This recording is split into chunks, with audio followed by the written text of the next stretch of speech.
चाहे जो हो, जहां हो, जैसे भी हो, आप सबसे श्रेष्ठ भगवान के प्रिय बन जाएंगे और आपको इसमें इस तरह की कोई विशेष कष्टमयी साधना भी नहीं करनी पड़ेगी।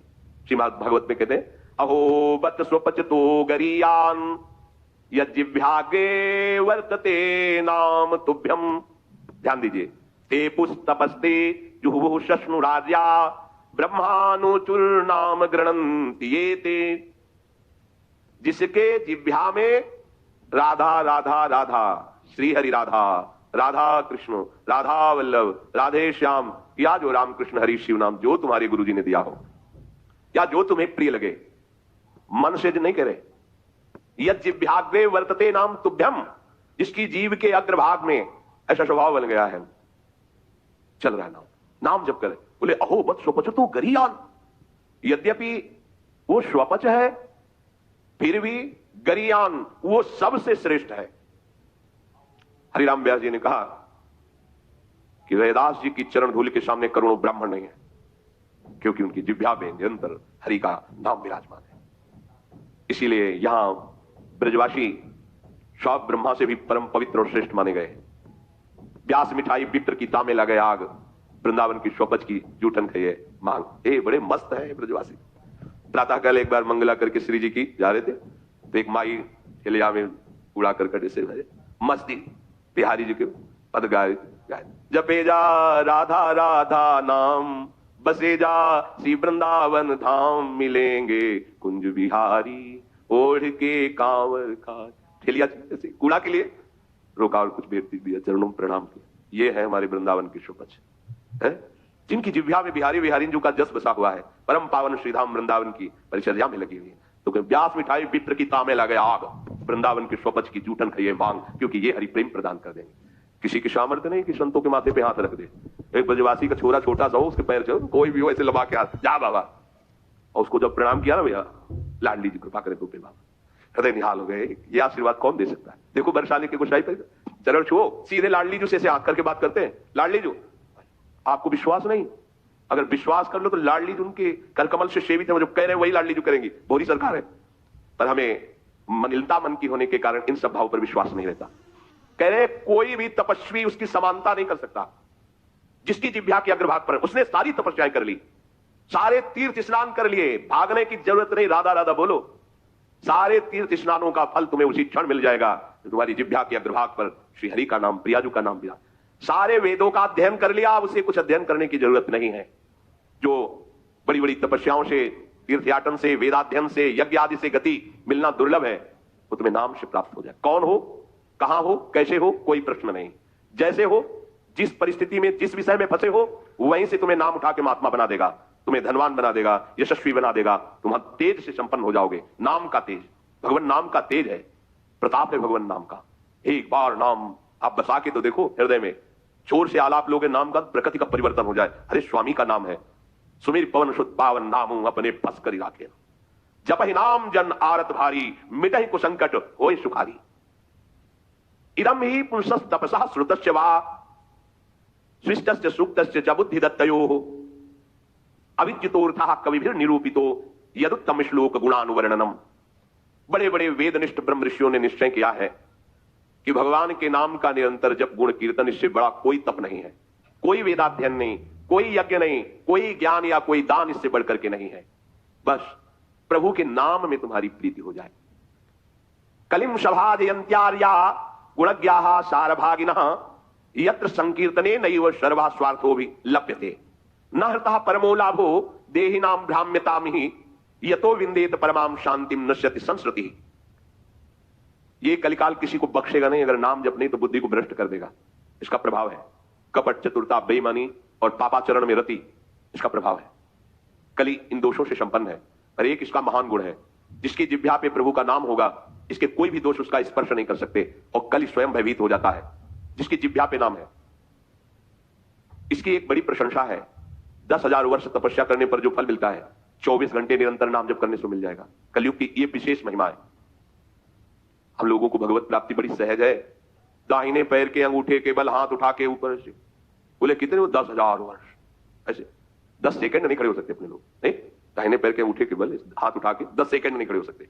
और वो अवश्य भगवान की प्राप्ति की बात नहीं कही गई, वो अलग अलग कामनाओं की अलग अलग लक्ष्य।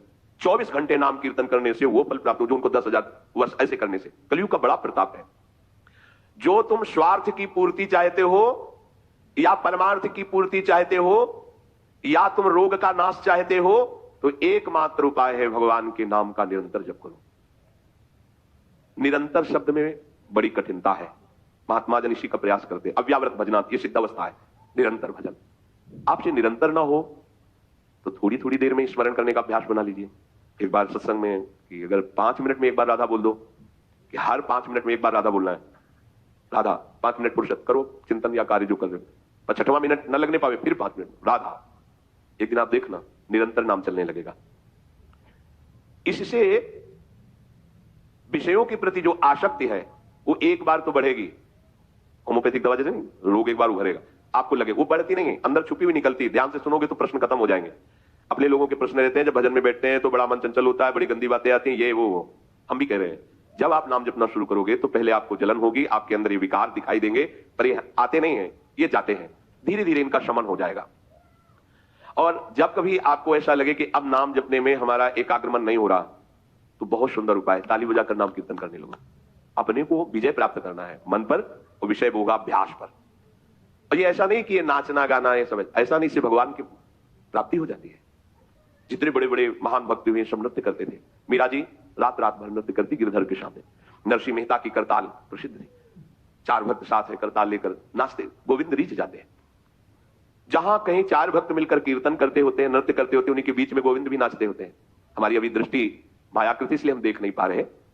प्रहलादस्तालधारी तरल गतितया चोद्धवा कांस्यधारी वीणाधारी सुरसिंह स्वर कुशलतया राग करता अर्जुनो भूत इंद्रोवादीन मृदंगम जय जय सुकराहा कीर्तने ते कुमारा यत्रागे भाववक्ता सरस रचनया व्यासपुत्रो बभूव। एक बार इन बड़े भक्तों का मिलन हुआ। श्री प्रहलाद जी, उद्धव जी, नारद जी, सनक सनंदन जी, सुखदेव जी आदि। अब इतने बड़े महापुरुष एकत्रित हुए, बोले भगवान को बुलाया जाए प्रगट में। बोले एक ही उपाय है, मधभक्ता यत्र गायंती तत्तिष्ठाम नारदा। नारद जी ने कहा भगवान वहीं आ जाते हैं। तो श्री प्रहलाद जी ने ताल देना प्रारंभ किया। ये भगवान को बहुत प्रिय है। अगर आपको कोई संगीत नहीं आता तो भगवान का प्रिय संगीत है ये। राधा राधा राधा राधा राधा। ना किसी की जरूरत है और ना किसी के सहयोग की। ले भाई ढोलक हारमोनिया अगर नहीं बजा लेते, कोई राग लेते, हम कह रहे कोई राग लेते, राधा राधा राधा राधा ताल की, ये हमारा ताल बज रहा है। ये बहुत बहुत ही काम की बात है। आप मान लीजिए आपको मन लगाने के लिए बहुत बढ़िया उपाय और भगवत प्रसन्नता का बहुत बढ़िया उपाय। जहां आपका मन न लगे शुरू आप देखना मन लग जाएगा। उद्धव जी ने मंजीरा उठाया। अब मंजीरा सब कोई न बजा पाए तो ऐसे ही उसको करते हो, राधा राधा राधा जय जय राधा वल्लभ श्री हरिवंश राधा वल्लभ से वो आ जाएगा बजाना। हम ये देख रहे हैं कि प्रभु समस्त कलाओं से युक्त है और आप उनका गुणगान करो तो सीख जाएंगे। इतनी बड़ी बच्ची है, स्कूल ही नहीं गई, पूरी चतुरासी जी कंठस्थ सुधा निधि। आश्चर्य है, सुधा निधि के श्लोक बोलने में व्याकरण पढ़े हुए भी लड़खड़ा जाएंगे और ककहरा नहीं पढ़े, गई नहीं स्कूल। ये सर्वाश्चर्य में सकल विद्या विदित रहस्य श्री हरिवंश सहित। हमारी स्वामिनी सकल विद्या विदित है, आश्रय निर्मल हृदय ने लिया, वाणी प्रकाशित है। श्री चतुरासी जी कंठ। हम तो आश्चर्य, पर सर्वाश्चर्य में स्वामिनी जी में इसलिए क्या नहीं आपको ज्ञान हो जाएगा। आपको क्या पता नहीं चल जाएगा। जब प्रभु का पता चल गया तो सब उन्हीं में समाये हुए हैं, सब ज्ञान आ जाएंगे। श्री उद्धव जी ने मंजीरा उठाया और नारद जी का प्रसिद्ध वाद्य यंत्र तो वीणा जी है ही, और अर्जुन जी राग आलापने लगे। इंद्र ने मृदंग बजाना शुरू किया। सनक सनंदन बीच बीच में जय हो, ये कोई हंसी मजाक नहीं जैसे कीर्तन में आप लोग बोलते हैं जय हो जय हो जय हो, आप बोलते ना, ये साधारण बात नहीं है। भगवान बहुत प्रसन्न होते इससे। बोले ये सनक सनंदन सनातन सनत कुमार बीच में नाम कीर्तन में जय ध्वनि बोलने लगे, जय हो, और सुखदेव जी भावभंगियां प्रकट करने लगे। जीव ही एक कीर्तन और नृत्य हुआ तो बीच में देखा प्रभु प्रकाशित हो गए। तासाम आविर्भूत छोरी स्मयमान मुखाम्जा पीतांबर धरासरग भी साक्षात मत। और वो भी कोई खड़े ले हुए, वो भी तो नटवर नागर है, सकल कलाओं में प्रवीण। तो प्रभु नृत्य कर रहे हैं, भक्त जन आसपास मृदंग में। कैसा आनंद! ये जो आनंद आपको आता है, तो आनंद कौन है जानते हो? श्री कृष्ण। सच्चिदानंद रूपाय, उनका रूप क्या है? आनंद। आपके हृदय में उमगल, सबके हृदय में भगवान आ रहे हैं। बोले हमारा अनुभव नहीं हो रहा, मलिन यंत्र है, यही करते रहो। थोड़ा आनंद आया ना, अब पूरा आनंद आ जाएगा। और जिस दिन पूरा आनंद आया उस दिन से फिर तुम्हें कोई घसीट नहीं पाएगा माया का जो आकर्षण है। भगवत आदि पुरुषस्य नारायणस्य नामोच्चारण मात्र निरधूत कलिर्भवति। जो प्रभु श्री हरि का नाम उच्चारण मात्र करता रहता है, कोई भी कलयुग का दोष उसके अंदर। कलयुग बड़ा सूक्ष्म विषय है। देखो गर्भ में ही जिनको भगवान का साक्षात्कार हो गया था वो परीक्षित महाराज। देखा कि एक जो शूद्रवत आचरण करने वाला पैर से मार रहा है, डंडों से मार रहा है बैल, बीच बीच में लात। ये ध्यान रखो, किसी को भी पैर से कभी, क्षम्य श्री भगवान है, कभी ऐसा दंड विधान किसी के लिए हो जैसा, पर ऐसे सहज में किसी को अपने पैर न लगे। अपने लोगों का परमार्थ है ना, कोई अगर लेटा हुआ है तो उसे नांगने की जरूरत नहीं, घूम के भले चले जाओ, उससे प्रार्थना करो कि आप पैर हटा लीजिए। ये ऐसे किसी को नांगना, किसी के पैर मारना, ये सब गंदे आचरणों में आता है। भक्तों के द्वारा ऐसा नहीं होता है। हमें तो आश्चर्य हुआ, पूज्य श्री चंद्रशेखर बाबा के एक जो अंग सेवी थे, उन्होंने बताया कि बाबा का श्री चरण एक बार हमारी पादुका को छू गया तो बाबा पादुका को ऐसे छू के ऐसे, हम कहा अरे बाबा मर गए, ये क्या हमारी पादुका? बोले अब तुम थोड़ी हो, तुम तो हरि के शरणागत वैष्णव हो गए, अब वैष्णव की पादुका पूज्य होती है, उसमें पैर कैसे? बाबा के शिष्य हैं और बाबा उनकी पादुका को, यह है भाव, वैष्णव भाव, ये भगवत भाव। हम गुरु हैं, चेले का तो ऐसा नहीं, पूज्य हो गया, वो भगवान का दास हो गया। हम तो पोस्टमैन हैं, हमें जो मिला वो इधर दे दिया, लेकिन वो वही है, उसको उसी भाव से देखे कि भगवान का निज जन, भगवान का भक्त है। लात से मार रहा था, डंडों से मार रहा था, उनका रुक जा, हमारे राज्य में कोई हमारे ऐसे धर्मयुक्त पशुओं को दंड दे और मेरा भय ना हो, ऐसा कौन पैदा हो गया?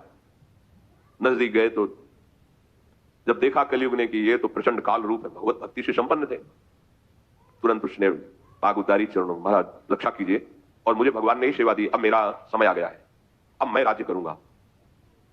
तेरा समय, कलयुग, जी हां।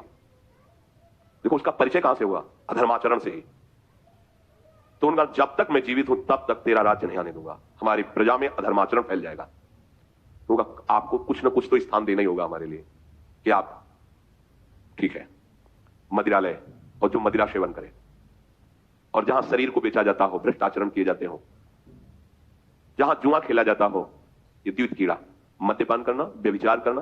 व्यभिचार उसे ही कहते हैं जो धर्म से रहित काम संभोग होता है, जो अपनी एक पत्नी व्रत रहकर भगवान की भावना से संतान उत्पत्ति की क्रिया, वो से व्यभिचार नहीं कहते, वो दोषयुक्त नहीं, गृहस्थ धर्म के अंतर्गत है। लेकिन जो अन्य ऐसी भावना कलयुग को आदेश दिया कि आप रह सकते हो उसके, जो मदिरा पीता है, जो भ्रष्टाचरण करता है, और जो मांस खाता है, और जो द्वित कीड़ा करता है, आप क्योंकि वहां कोई ऐसा करता ही नहीं था, यहां रह सकते हो। महाराज आपने सब गंदे गंदे स्थान तो दे दिए, थोड़ा तो सांस लेने की जगह दो।